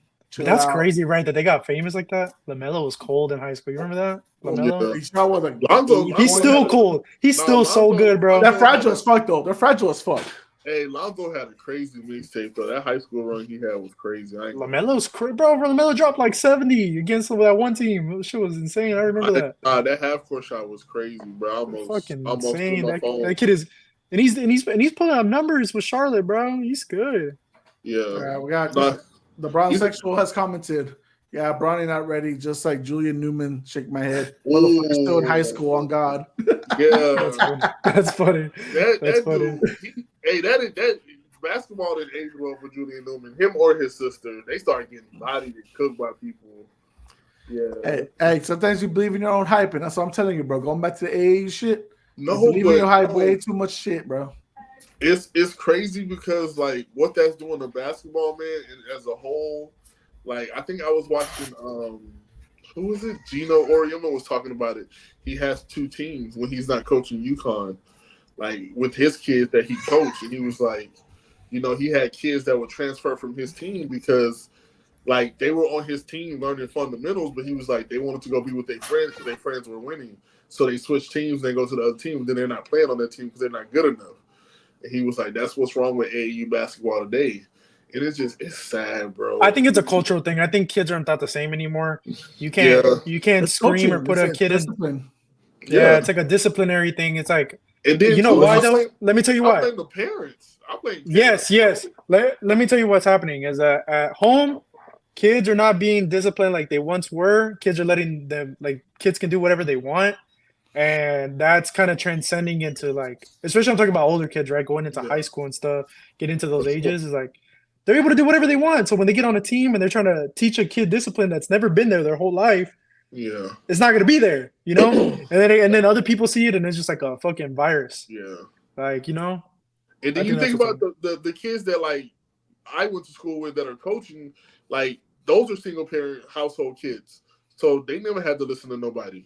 So now you got them coaching your kids, and now they don't know how to act, and then your kids don't know how to act. So you put two and two together, like, and then you have kids out here fighting, talking shit, taunting, not respecting the game, not respecting opponents.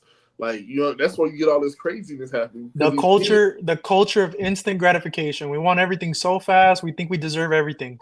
The That's what it is, microwave, bro. they We think call it the microwave society for a reason. we could be a fucking 40 overall in fucking AU basketball. We think we're fucking LeBron James, bro. Like, let's get the fuck out of here, Hey dog. man, Like, hey man. One time I made 25 free throws at the Y. You know, I was like, bruh, yeah, bro. I'm God. I'm Bro. God right now.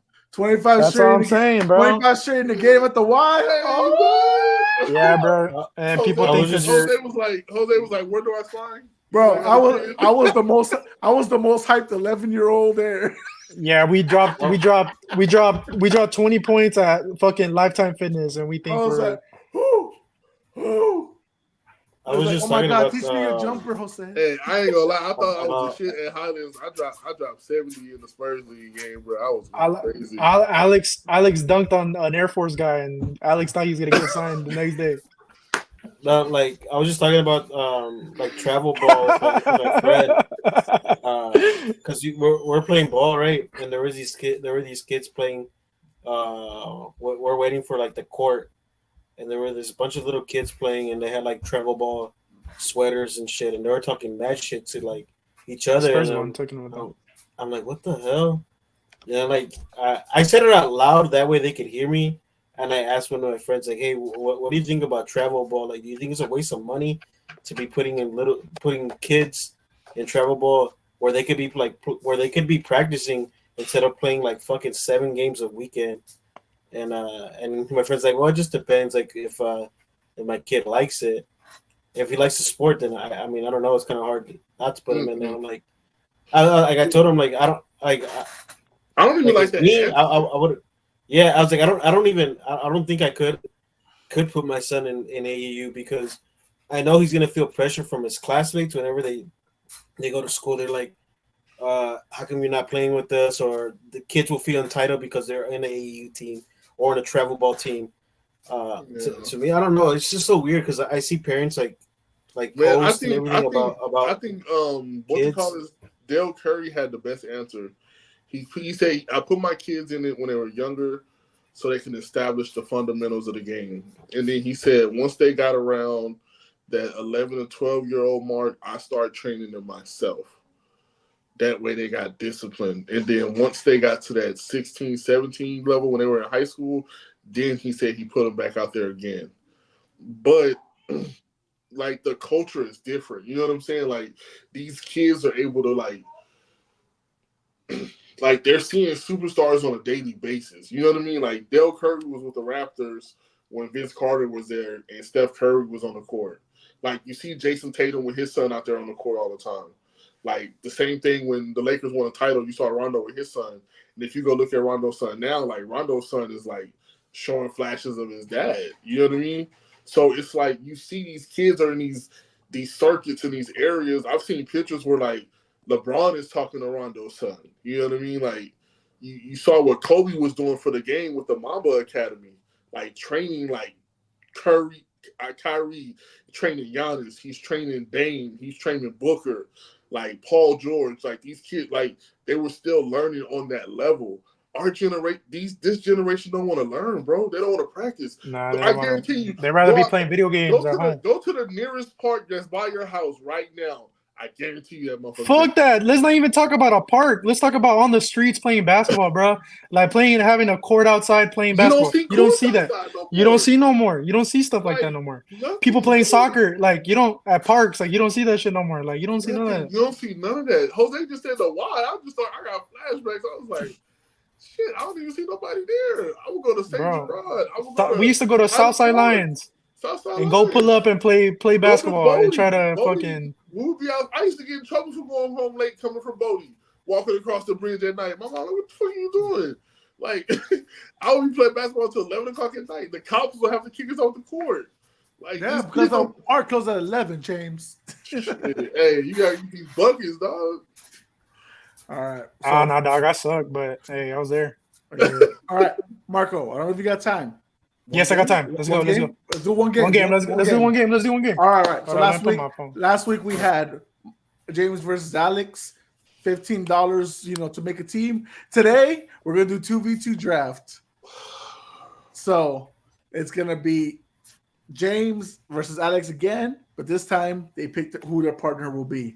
Don't hurt my feelings, James. Since you technically got the most votes on TikTok, you can pick your partner. Yes. Come on, wait, he got wow. What the fuck? What do you mean? Hey, what you low? Nigga, shut up. He did not get a better team than me. Hey, let's go. The votes say he did. Did you pick those in? Yes. All right, bro. I see what race is, bro. All right, fuck out. He's a little bit darker than you, bro. Just the widow. Are you sure, bro? All right. So let me send you the guy. Check your phones. So last week we did NBA guards. Wait, do I have to look at my phone? Yes, but just for a second. Okay.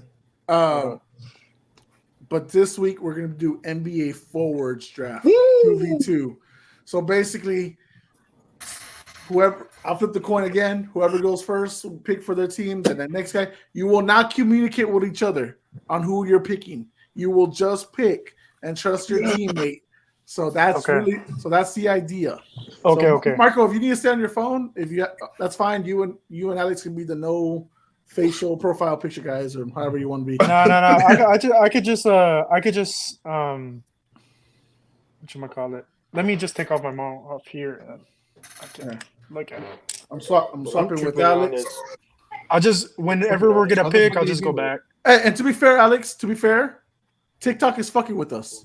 Because they're not allowing that video to be viewed by everyone. They're only allowing it to the people that follow the page.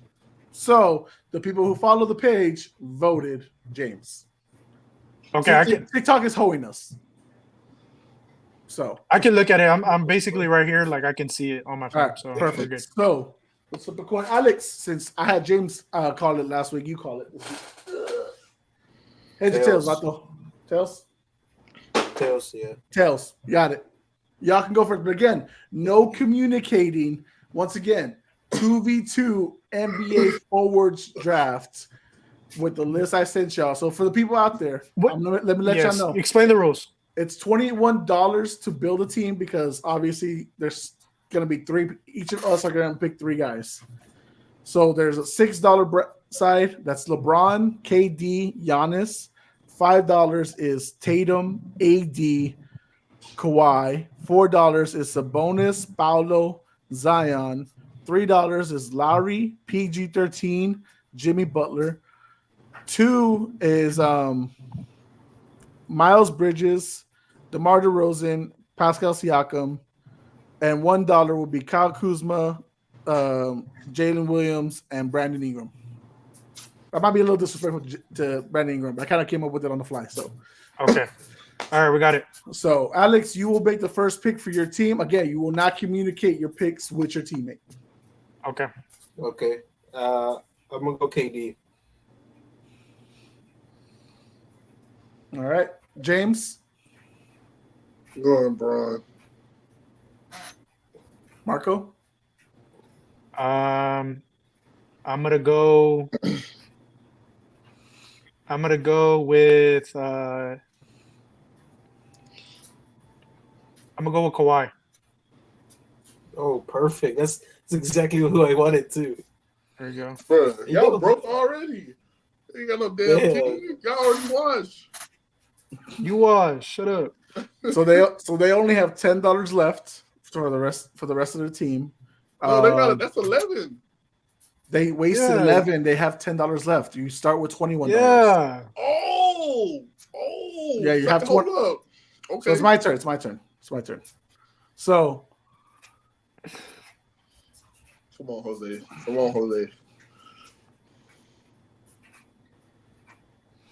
I'm gonna save us money. I'm gonna let you make the big decisions if you have to. I'm gonna save us money. So I'm gonna spend the best $3 out there. I'm gonna go PG-13. I'm gonna go best two-way player there. And I'm fucking washed, huh?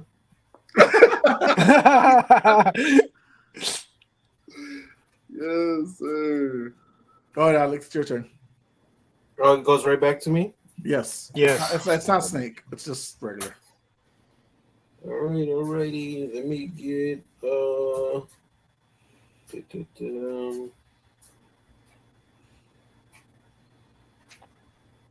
let me go midi god, the Rosen. Yeah, that was a good pick. I was thinking that. So once we pick off a row, we can't pick from that row no more, right? We can pick the row. Okay. We just can't pick the player that's already taken. Okay. That's what I said. If you want to spend the big bucks, you can. And how much money? How much money? We started with 21. Y'all only have Okay. 8 left. 8 left. Okay. We have 12, James. Don't go too crazy. We have 12. Okay. Fuck, I got Bron. Shit, I'm taking Giannis. Kid, don't go too crazy, huh? Hey, you going crazy? Shit, you ain't there? I got a pass first point forward. Shit. All right, that leaves us with 7. All right, Marco, your turn. Oh, we're good though. We're good. I hope you pick who I want you to pick. If they don't take. So we have what? We have how many? How much have we spent? You have $8 left. And we have Durant, Kawhi, and DeRozan, right? Okay. We each get 3 players. 6 win. Okay. I'm gonna go Jimmy. Nice. That was going to be my next pick, to be honest with you. I was hoping that was your next. That was my next pick. I'm not going to lie. That was my Jimmy, next buddy. pick. So, good shit there. All right. So, we have PG-13, we have LeBron, and we have Giannis. You should have put Jaylen Brown on here instead of Kuzma. Who? Jaylen Brown, the richest guy in the league. He was in the guards list last week. I thought you drafted him. Oh yeah, that gaudy team I had. All right. You took Jimmy. So if this was a team for us, I would have Braun at the 1 because he'd be on point. Giannis would obviously be my 5 because he's the biggest one there. Yep. And PG-13 could you know go back and forth between 2 and 3. Yeah. So we need some shooting. Yeah. We need probably the best shooter on here, and I'm gonna go spend the last $3 there. Lowry marketing. My guy, stretch the court, open the lanes up. We got 5 left. We got 4 left. Use it We got wisely. 5 left, Alex. Don't spend all $4. You gotta let me have a final pick. All right. So wait, We got 5 left. we got 5 left, and we got 2 players that we need, right? Yes, Yes. Okay. And we have Durant, we have Kawhi, we have Jimmy, and we got DeMar. Perfect. Yes. All right, so I'm gonna go Brandon Ingram. Let's fucking go, Alex. That's what I'm fucking talking about. Nah, Yes, I sent sir. you. You're good. Dude, Yes, sir. that's my pick, bro. And Oh, and I sent you out with $5, Marco. Yup. No, you said I'm over 4. Yes, 4. No, it's 5, isn't it? You Y'all have have 5. had 5 right now, and you have 4 after the $1 spend. Because you have one guy from each row, Alex. That's what you have so far. Count it. Look at the list, and you have one guy from each row except for the $4 line. Don't question me. Hey, Well, I'm gonna go with a bucket, man. I'm gonna get us a bucket, bro. I'm gonna take Bridges. Okay. All right. I'm gonna take Bridges. That leaves us with $2 left. Okay. That's fine. Bridges is a good defender too, so it's not a bad pick. I mean, he took my pick, though. I would give BI, bro. All right, Marco, you got $4 left. Final pick for your team. Who do you got? Okay, so I'm gonna go Apollo with Churro. Sheesh. Let's fucking go. What a spread, Good ass bro. team. That's a solid ass team, bro. Yeah, we stacked team, bro. They ain't scared of LeBron's old ass. Giannis is gonna fucking stop him. Don't worry. He got no, and he's gonna get fucking dunked on by Giannis. Don't even worry about it. Clog the lane. Let that man shoot a three. Clog the lane. We got shooters. He will run through that lane. Don't worry. He will run through it. We got shooters, bro. PG and Laurie on the outside with Giannis clogging up the middle. LeBron, you know what I'm saying, pick and pop. Bridges is a walking bucket. You feel me? Yep. We'll see who wins in the votes. All right. So we got Bron, Giannis, PG-13, Laurie. All right. So, and we got Miles Bridges. Okay. So last pick. I'm just gonna go with a role guy. He doesn't need to have the ball a lot. He's a perfect teammate. He has proven to be one of the best assets for OKC. I'm going to go with J-Dub, Jalen Williams. The dude's been a hell of a teammate. And when he don't need the ball to be fucking productive. And he will be the best guy out there. So bucket. So I'm going with him. I'm not going with Siakam's old ass. I'm not going with Kuzma's whatever outfit he's wearing that week. I'm going with J-Dub. Oh man. All right, so Alex, list the guys you drafted, if you remember.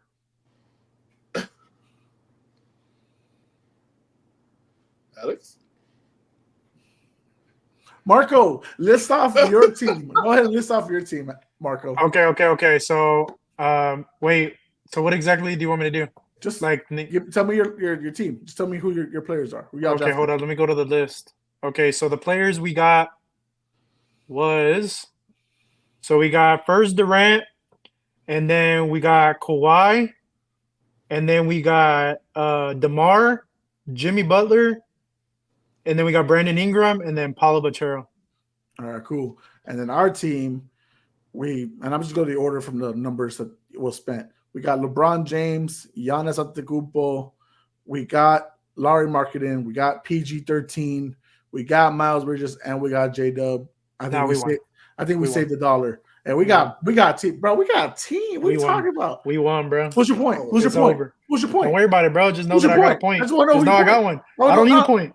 They're not gonna stop Bron. They're gonna put Jimmy at point. So he's holding the ball. KD. Him and DeMar are jump shooters. I mean, him and DeMar are both jump shooters, bro. Who is LeBron stopping? He ain't stopped no one in his whole career. Who he stopping? How much defense y'all got, really? I mean, other than Jimmy, how much stuff? Come on, bro. None. What are you talking about? What are you talking about? Look, bro, just let the vote stock, all right? Let the vote stock. That's all I want. Don't play defense. KD definitely don't play no damn defense. LeBron don't play defense. What are you talking about? KD had one of his best defensive years last year. This league doesn't play defense anymore. You talking about last year? Come on, bro. You just so he's talking about it's like that meme where James Harden was. He's talking about defense, but he has Laurie Marketing on this team. We don't got him on the floor to play defense. We got Giannis just for our shooter. We got Giannis. We got LeBron. We got PG-13. We got two-way players, bro. Y'all are not scoring. J-Dub. PG can't catch up nobody no more, and then Giannis is y'all true defensive player. That's it. That's what y'all got. Come on, bro. We got this. Don't worry. We got this, James. Don't worry. We got this. All right, I'm gonna tell you. Okay, who are you putting on LeBron? Who are we putting on who? I mean, who are you putting on KD? Who you putting on KD? You putting LeBron and KD? All right. Who you? Wait, no, hold up. Who you putting on Kawhi? Who you putting on Kawhi? We can put PG on Kawhi. Yeah. Okay, easy work. Oh, no, who I put on Kawhi? Oh, Easy yeah. work. Oh, Easy yeah. work. Oh, Okay. yeah. I'll put James Harden on Kawhi. Shut the fuck up. Who you putting? All right. That's Who you putting on Jimmy Butler? Who you putting on Jimmy Butler? Anybody. Jimmy Butler? Jimmy Anybody. will take out Jimmy. Yeah, right. Do you see And Jimmy DeMar, in the you ain't regular gonna stop season? DeMar. You see Jimmy in the Bro, regular season? we He got don't give a fuck walking about ball. buckets. Bunch of people that can get their own buckets. Y'all ain't stopping no one. Bridges can guard DeMar.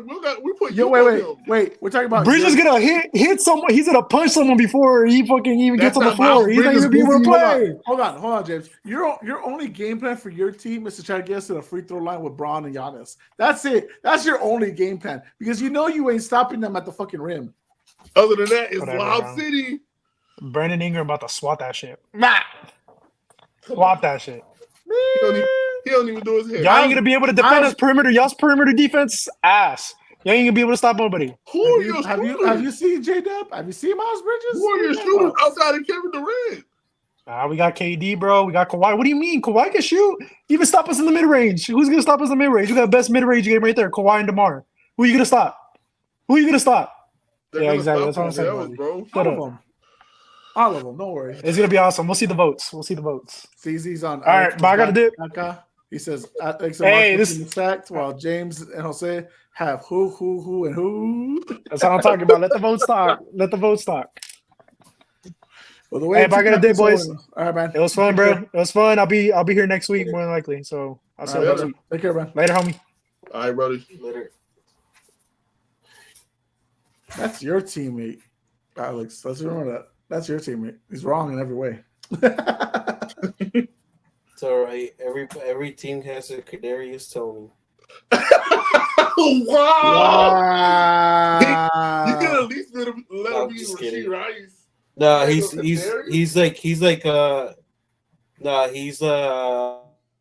he's my Kelsey to my he's your Pacheco, dog. No, you know what? He literally like piggybacked after every pick I wanted him to get.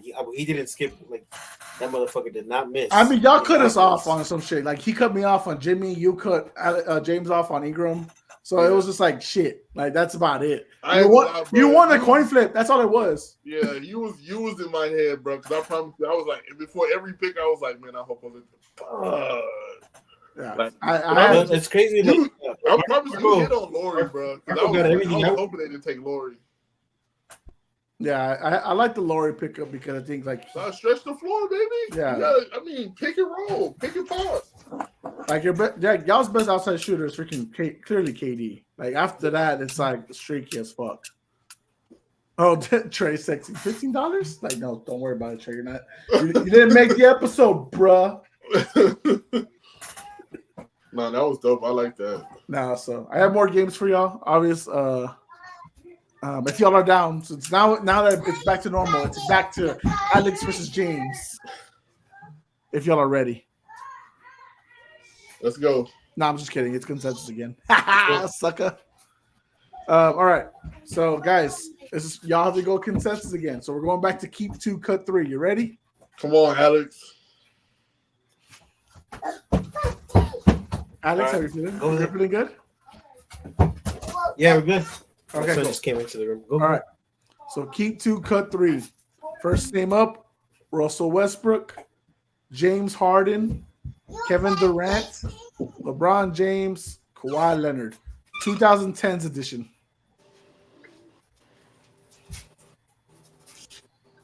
I hope you heard all that, guys. I heard James Harden, Russell Westbrook, LeBron James. Yeah. Russell Westbrook, James Harden, Kevin Durant, LeBron James, Kawhi Leonard. All right. Come on. I didn't put Stefon here, so who's your first cut? Russ. Russ is your first cut, James? Yeah. Alex? You concur? Yeah, early 2010s. I'll go Russell Westbrook. We'll cut Russell. Hey, Daddy. Who's your first keep? Gotta be Bron. Yeah, I was gonna say LeBron James. We're talking about 2010s edition. Yep, sir. Yeah, This will be good because we're talking about now the final three guys are like MVP every year, or what was on one of the GOATed teams of all time, or the other one was the GOAT stopper, or dynasty stopper really. So who's our next cut between Harden, Kawhi, and KD?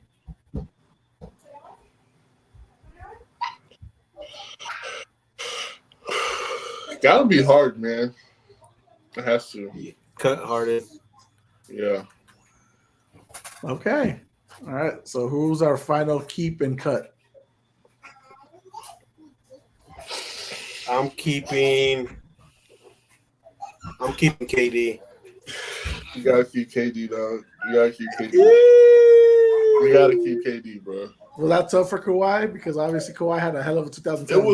To me it's tough because you know what KD did, right? He was the leader of the team, he was the number one guy. Kawhi was a piece to the puzzle. He was a defensive stopper. He didn't have to carry the load like Kevin Durant did, more so.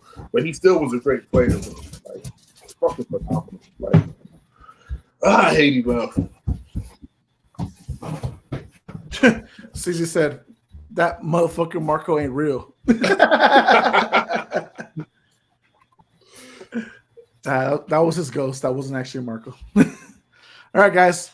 Back to 20 questions. I got a player in mind. It is an NBA player. So you got 20 questions. Remember, yes or no questions, James. Y'all got this. Y'all can do it. All right. Whenever y'all ready, throw some questions out there. Is he in the West? Yes. Alex? Is this team within the 1 through 10 range? I guess the playoff. I guess you could say playoff team. Yes. Has he only played for one team? No.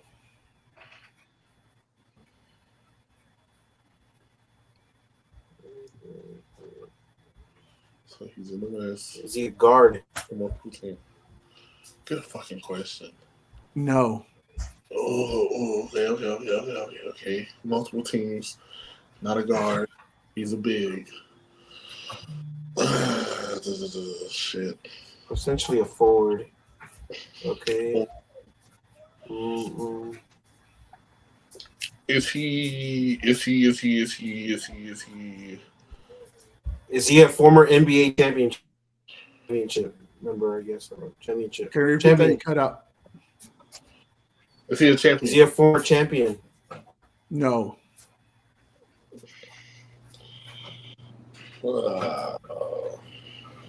Okay. He's in the West. He's played with multiple teams.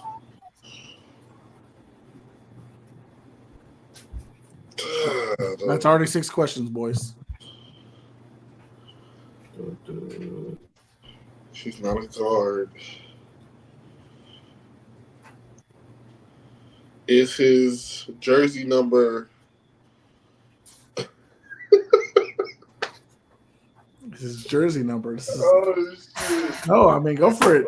Does he play for a California team? No. No, he does not. No, he does not. Okay, hold on. Are you Googling? No. I'm looking at the Western Conference. Okay.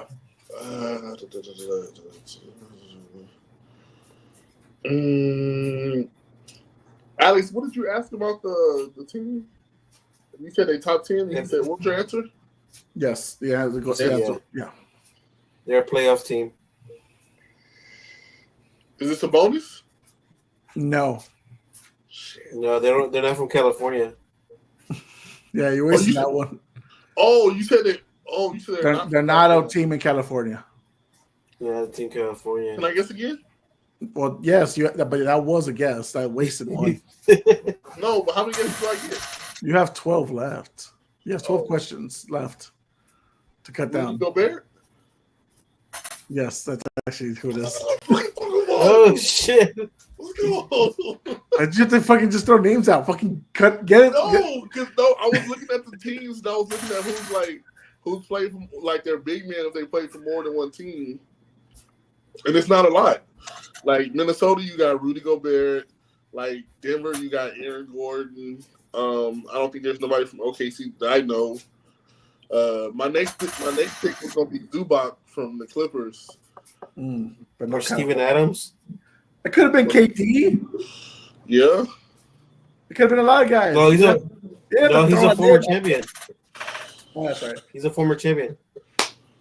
That's who I thought who it was. I thought it was KD, but whenever you said he's not a former champion, I'm like, okay, it's not KD then. I don't know if you're. I mean, you were California, so I don't know if you maybe thought Braun. But I was like, no, I'm not gonna go. I'm not trying to like do these questions with the guys that are like superstars. Just a star is fine. yeah. All right, cool. Well, you got that one out the way. Let's do some blind rankings. Consensus blind rankings, gentlemen. So what I got here for y'all is essentially shooting guards right now. So y'all ready? Yeah. Yeah. All right. We'll go with the familiar name from last week, DeJounte Murray.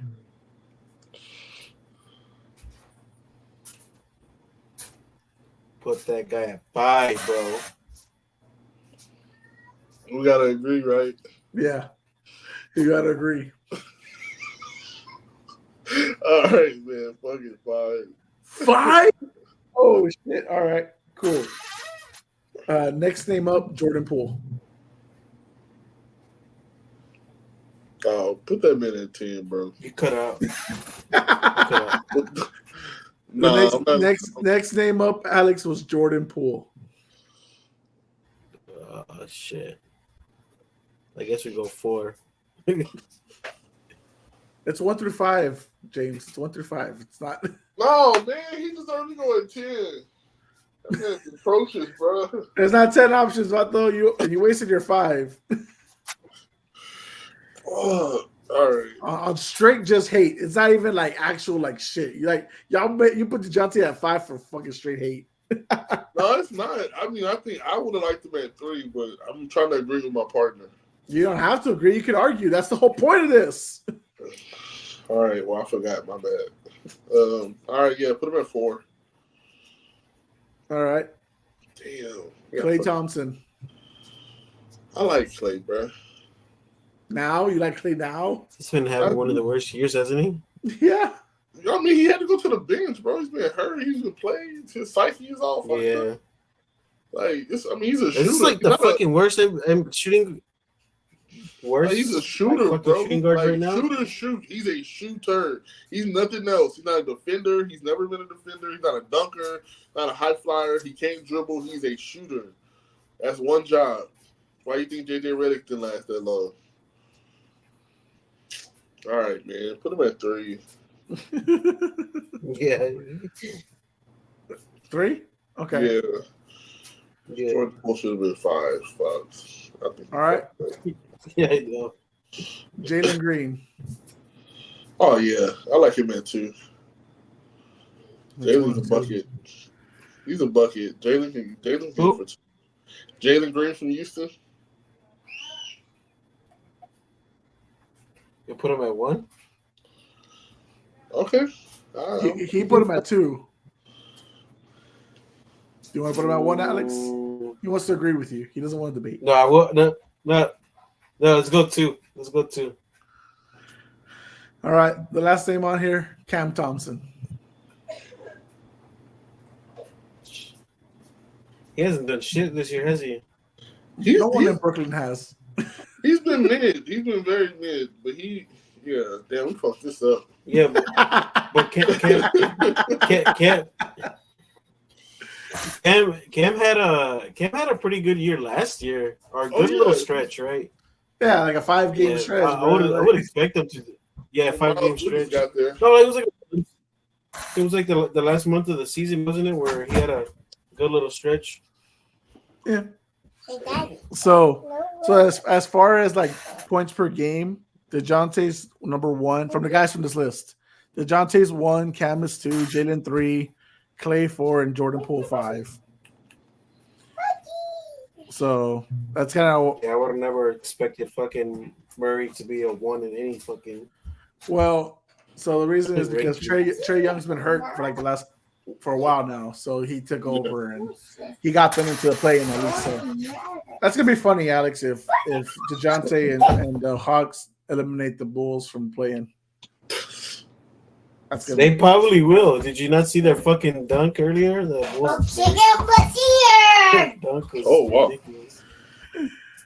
But yeah, that's it, fellas. That's all I got for tonight. Hope you enjoyed your games. Yeah, any final comments about anything before we close out? Man, I need these 3 weeks to go by rapidly. 2.5. What you mean?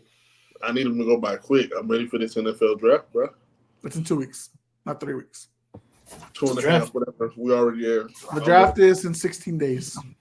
I'm excited, bro. And we don't know where we're gonna host the thing because I don't know what's going on with Jeff. Yeah, nobody has seen Jeff, so. Well, Trey saw him a few weeks ago. Yeah, that's it. Well, now we can't even see Trey. So yeah, true. Yeah, man.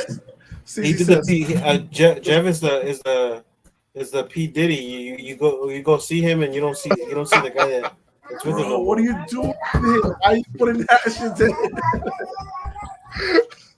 You never know. We never know with Jeff. He's Hey, like, you want to party? You come party over here. What? Hey, chill out. For those who don't know what Steezy's talking You never about, know, Trey. For those who don't know what Steezy's talking about, the story is finished, bloodline over. He's talking about WrestleMania. Oh, that. Acknowledge them.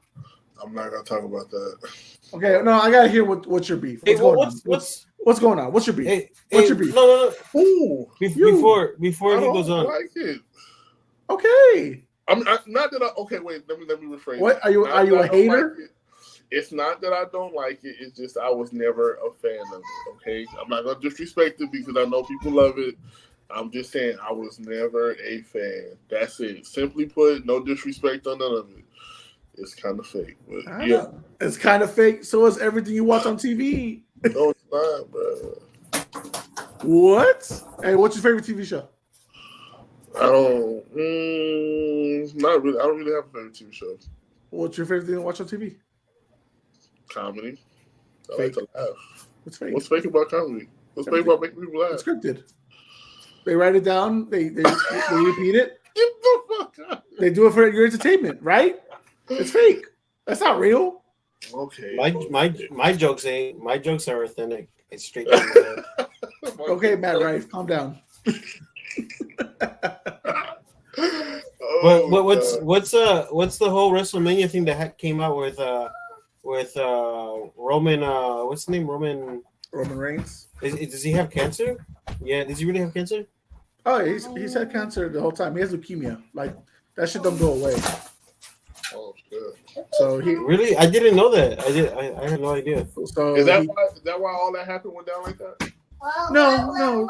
He's been so it flared up for him back in 2017. Like the reason his college football and NFL career like cut short was because of leukemia. They like when he was in college, when they were doing his physical, that's how they found out. Yeah. And in 2017, it kind of flared up again. So what happened was now he's on oral chemotherapy. So he's just taking medicine, but it doesn't stop him from competing and stuff like that.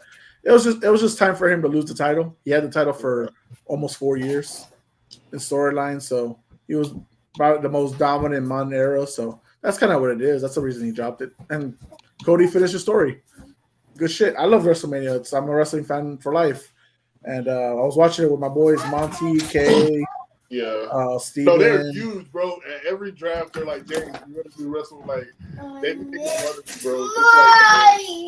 But I was a fan as a kid, but it's just I kind of grew out of it. I didn't stick to it, so no disrespect, And I'm just asking every time we brought watch it up, clips here and there, like seeing the old school wrestlers, like what's Undertaker. To me, John Cena's still like an old school. John Cena makes him fix that Triple ball H, spot. Triple H. Triple H, and Shawn Michaels. Like when I see them make like appearances, like it's pretty cool.